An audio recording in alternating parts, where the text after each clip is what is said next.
Hey class, welcome to week 4 of BUAD 301. This week is another online week, but I would like to remind you that next week during week 5 it will be a live week where we will meet on campus in class. Remember, keep in mind, this lecture here is for my BUAD 301 Tuesday 4 o'clock p.m. class. I also teach a class that day at 7 p.m. and then I teach a BUAD 301 class also on Wednesday at 7 p.m. So if you're in the Wednesday class, your dates are going to be a little bit different for certain assignments. So please make sure you go by whatever is on the syllabus. Speaking of which, let's go ahead and take a look at our syllabus. Again, this syllabus is for my Tuesday class. If you are in the Wednesday class, then your date will be different for due dates of assignments. So let's take a look. For next week during week 5, we will be meeting live and you will have your first case analysis number 1 assignment due in class. We will be taking that in class and I will go over a few items today as well to help prepare you for that in-class writing assignment. And remember, this in-class writing assignment is only worth 50 points for your first one, just to kind of give you a taste of what you're going to be doing for your additional in-class case analysis writing assignments. And in addition, at the end of week 5 on October 1st, your performance review is going to be due. We're going to be going over your performance review actually during week 4 today. Even though it says here during week 5, I wanted to introduce it to you guys today. That way, you have almost a couple weeks to work on this assignment. In addition, next week we will be going over chapter 6, so make sure you come to class prepared on week 5 for chapter 6. Also, I'm going to remind you later in our video lecture, but during week 5, when you come into class, you're going to be sitting with your groups, and your group member assignments are going to be on the overhead, on the video projector when you walk in. So when you walk into our live class next week during week 5, whether it's on September 25th or for my Wednesday class September 26th, please make sure you look up at the video screen and sit at the corresponding table with your group. And for the first 15 minutes, you will be meeting your group, talking with them. So please, again, make sure you are on time because we can't afford to lose any time while you're meeting with your group. Okay. So let's go ahead and look at what we're going to be doing today. So during week 4, we're going to look into chapter 8 and 10. In addition, you're going to be introduced to the performance review assignment, which will be due at the end of week 5, which is the night before week 6 begins. So you have almost 2 weeks. Keep in mind, you will sit with your group during our next live class session during week 5. So be on time. Good luck this week. So tasks to complete this week. Make sure to watch the entire video lecture for this week. And again, I want to remind you, make sure to watch the entire video.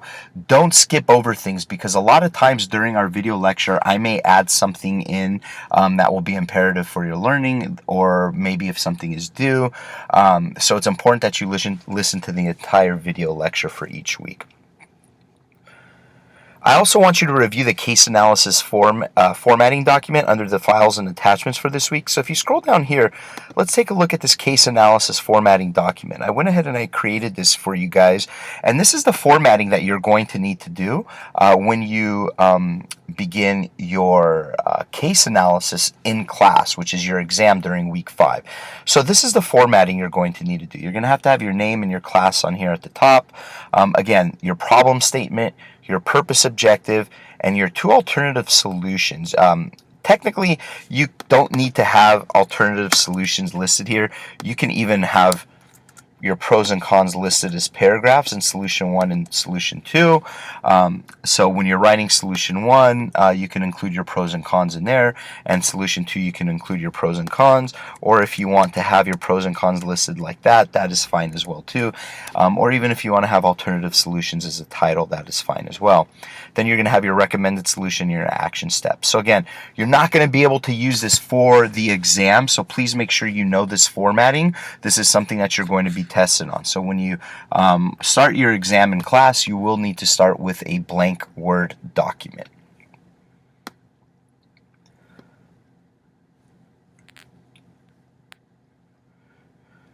Also, read the Chick-fil-A case in your casebook and understand the information inside and out. This will be the case you will use for your exam during week 5 in class, which is your case analysis 1. So please make sure you have access to your casebook. Make sure you come to class prepared next week during our live week. Having read the Chick-fil-A case, multiple times. Remember, I think it was during week 2 when we talked about the short process and the long process of reading a case. Make sure you go through the case using the short process, that's skimming through things, getting a good idea of who the big players are in the case, having an understanding what the case is about, then go through the long process, reread the entire case, take your mental notes, highlight whatever you need to, and have a good understanding of the case inside and out. Because when you receive your prompt during our week 5 in-class exam, you are going to have to know the case inside and out. You're going to have an hour to complete your case analysis, so therefore you're not going to have too much time to read over the case. That's why you need to come prepared, having read the case. And remember, you can use your casebook during the exam so you can access the Chick-fil-A case. That is all you are allowed to use for the exam. So please make sure you have access to your online casebook before you take the exam, and make sure you can get into it. You don't have any issues, because if you come up to me before the exam starts and say, I can't get into my casebook, that's something you should have figured out the day before the exam, being well prepared. Remember, this class is like a job. You are going to treat it like a job. You're not going to go in and tell your boss, hey, I know I have a presentation to give to the vice president and yourself today, but you know what? I can't open up my PowerPoint. There's something wrong. I can't access it. So, whenever you give a presentation, you should always have a backup, whether it's on a zip drive or in your email, whatever it may be, you need to have a backup. Same thing with your casebook. Make sure you have access to it. I also want to make sure that you read Chapter 8 and 10 in the Rook textbook and review the Chapter 8 and 10 PowerPoints under the files and attachments for this week below. What I went ahead and I did for you is I went ahead and I created these 2 PowerPoints, so that way you can go ahead and take a look at the different chapters for Chapter 8 and 10. We'll go ahead and open up Chapter 8 to give you a quick view on what this looks like.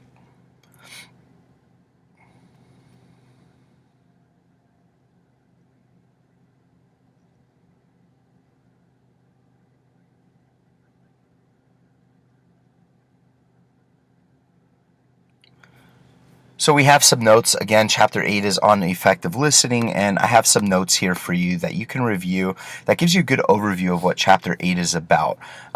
So that way, if you don't have time to read it right now, and you want to just go through the PowerPoint, by all means, feel free to, but just make sure you get back to it and you do read it. So now what I want to talk about is, first, make sure to also read your Business Writer Handbook International Correspondence section. It's listed alphabetically in your Business Writer's Handbook. And then I also want you to review the documents in the Performance Appraisal folder. And you're going to complete the performance review assignment, which is due the night before week 6 begins, and see syllabus for your due date, because my Wednesday class will have a different due date. I don't want to confuse anybody here, so just make sure to see the syllabus for your due date. So first, what I want to do is I want to look at your performance review assignment. Let's take a look at it.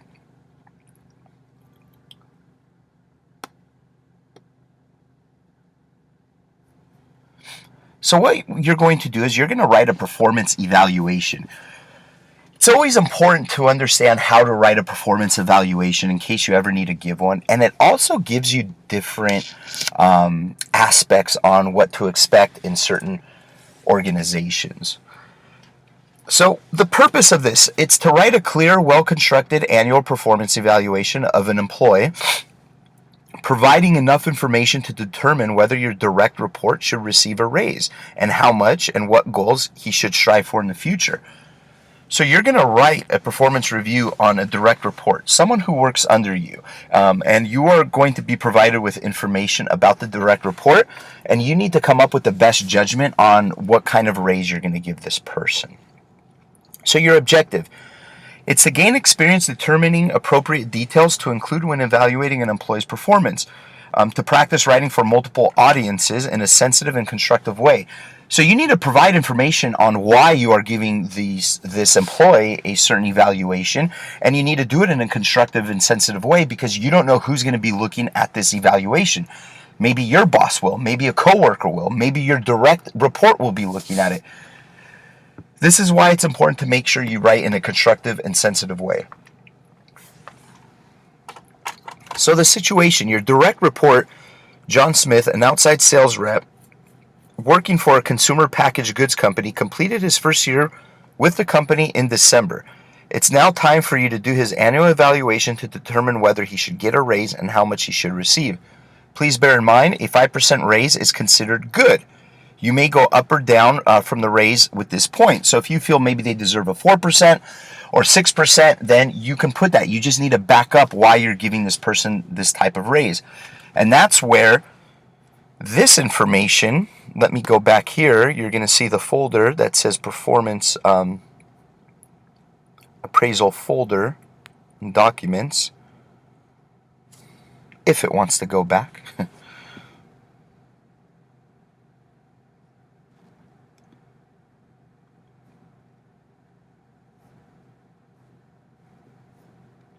There we go.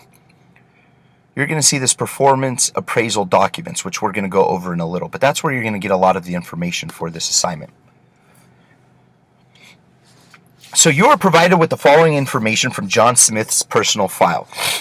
So read through all of this information. This is things John did well and things he didn't do well, and it gives reasoning to what he did throughout his year of his performance.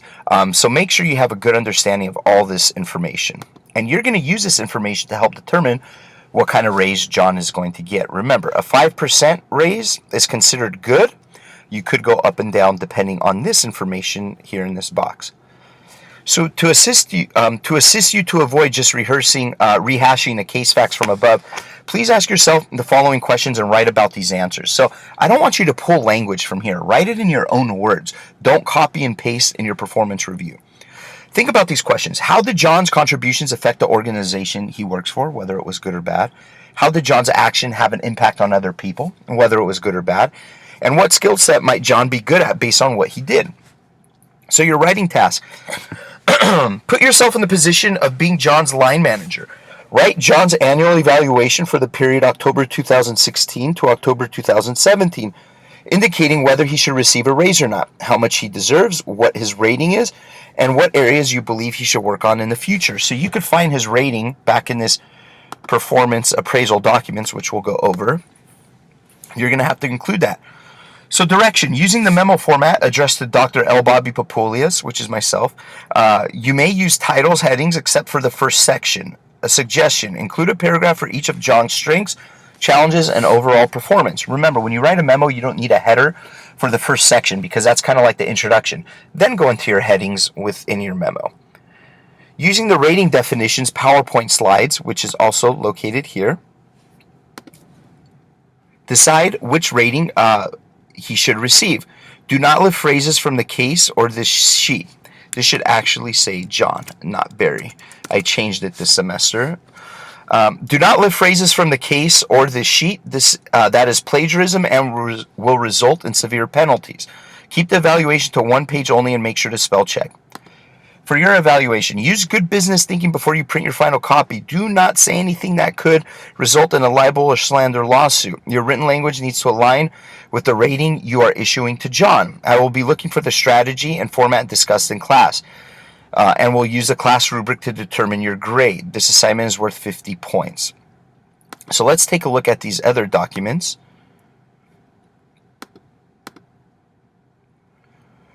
These two documents are the same. One is just a PDF and one is a PowerPoint. So we'll just open up the PDF.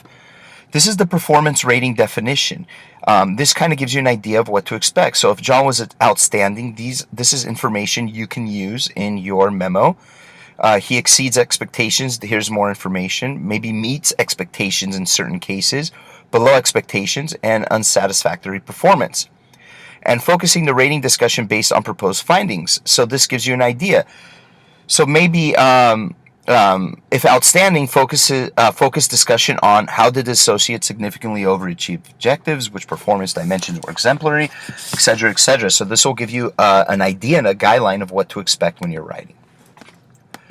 And here's a performance rating matrix that you're going to be using for this performance evaluation.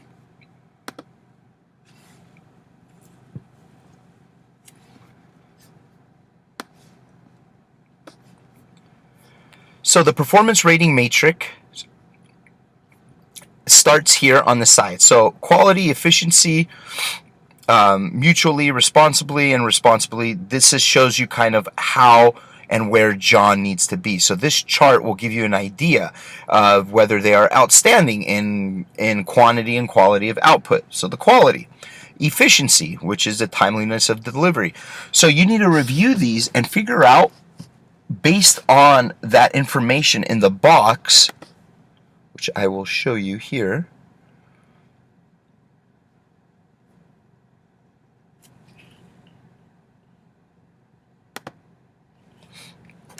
Based on this information in the box, where does John stand with certain items? So again, there's going to be no right or wrong answer whether or not, if you feel, okay, John deserves a 3% raise or John deserves a 6% raise. Just back up your information that you are providing with facts, why you believe John should do this or John should do that. Because no organization is going to be the same. Everything is subjective based on the person and how they view things. And that's something you need to keep in mind when you are writing this. So you can upload your assignment under week 4 here under the performance review. Please make sure you upload it by the due date, which is at the end of week 5, which is the night before week 6 starts.